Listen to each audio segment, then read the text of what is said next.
আজ হোলির রঙে মেতে উঠেছে চারিদিক। সাধারণ মানুষ থেকে তারকারা সবাই মেতে উঠেছে দোল খেলায়। আর সেই শুভ দোল পূর্ণিমার দিনেই বিনোদন জগতে নেমে এলো শোকের ছায়া। প্রয়াত হলেন প্রখ্যাত পরিচালক অয়ন মুখার্জির বাবা, বর্ষিয়ান অভিনেতা দেব মুখোপাধ্যায়। মৃত্যুকালে তার বয়স হয়েছিল 83 বছর। জানা যাচ্ছে বেশ কিছুদিন ধরেই তিনি অসুস্থ ছিলেন এবং হাসপাতালে ভর্তি ছিলেন।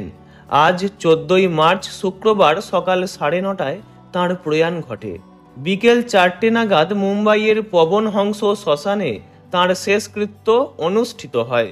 ভারতীয় সিনেমার দুনিয়াতে দেব মুখোপাধ্যায়ের বিশেষ অবদান রয়েছে। তিনি অভিনেত্রী এক বার মুস্কুরা দো, আঁসু বান গয়ে ফুল, কিং আঙ্কেল, কামিনে এবং मैं তুলসী তেরে আঙ্গন কির মতো অনেক ছবিতেই অভিনয় করেছিলেন।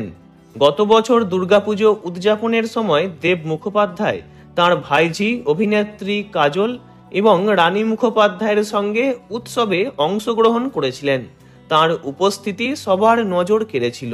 আর আজ সেই মানুষটাই চলে গেলেন। দেব মুখোপাধ্যায়ের প্রয়াণে পরিবারে নেমে এসেছে শোকের ছায়া। কান্নায় ভেঙে পড়েছেন কাজল এবং রানী মুখার্জিও।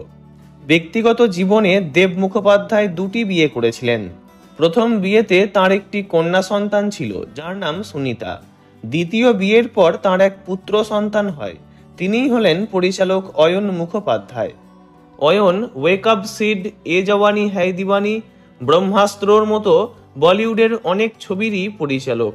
প্রসঙ্গত, দেব মুখোপাধ্যায়ের জন্ম হয় কানপুরে 1941 সালের 22শে নভেম্বর। বিখ্যাত মুখার্জি সামার্থ পরিবারের সদস্য ছিলেন তিনি।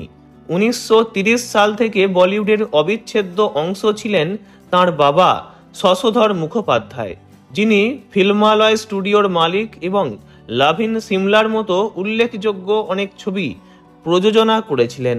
দেব মুখার্জির মা সতী দেবী মুখার্জি ছিলেন কিংবদন্তি অশোক কুমার, অনুপ কুমার এবং কিশোর কুমারের বোন। তাঁর ভাইদের মধ্যে একজন সফল অভিনেতা জয় মুখোপাধ্যায়, আর একজন অভিনেত্রী তনুজার স্বামী সমু মুখোপাধ্যায়। পরপারে যেখানেই থাকুন, ভালো থাকুন দেব মুখোপাধ্যায়। এই ভিডিও দ্বারা ওনাকে জানাই আন্তরিক শ্রদ্ধা। ভিডিওটি এই পর্যন্তই। বিনোদন জগতের সব রকম খবরাখবর জানতে চ্যানেলটি অবশ্যই সাবস্ক্রাইব করবেন। ধন্যবাদ।